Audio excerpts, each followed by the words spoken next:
Hello. അപ്പോൾ നമ്മളിന്ന് ഉണ്ടാക്കാൻ പോകുന്നത് നല്ല വറുത്തരച്ചൊരു ചെമ്മീൻ തീയലാണ്.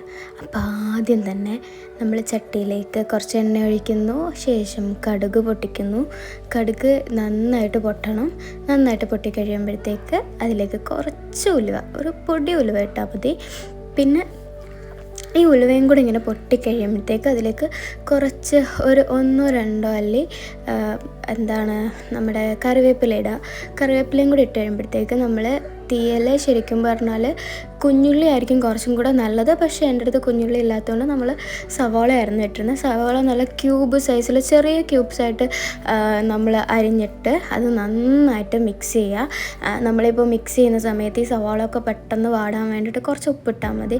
ഓൾമോസ്റ്റ് എല്ലാവർക്കും അറിയാമായിരിക്കും, എന്നാലും ഞാൻ ഒന്നും കൂടെ പറഞ്ഞു തന്നേ ഉള്ളൂ.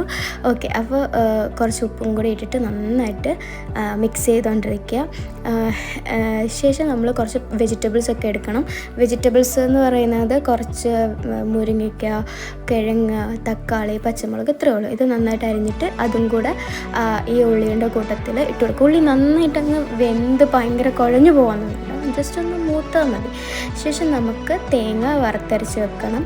വറുത്തരയ്ക്കാൻ വേണ്ടിയിട്ട് യൂഷ്വലി നമ്മൾ തേങ്ങ കുറച്ച് കറിവേപ്പിലയും ഉപ്പൊക്കെ ഇട്ടിട്ട് ഒന്ന് വറുത്ത് എടുത്തിട്ട് അതിൻ്റെ ഇടയ്ക്ക് നമ്മൾ കൊഞ്ചിട്ടിട്ടുണ്ടായിരുന്നു കേട്ടോ, അത് പറയാൻ മറന്നായി. പിന്നെ നമ്മൾ ആ വറുത്ത തേങ്ങ ഇങ്ങനെ അരച്ച് എടുക്കാം. കുറച്ച് വെള്ളം ചേർക്കുമല്ലോ, കുറച്ചുകൂടെ ക്രീമി കൺസിസ്റ്റൻസിയിൽ വേണ്ടവർക്ക് അങ്ങനെ ചെയ്യാം.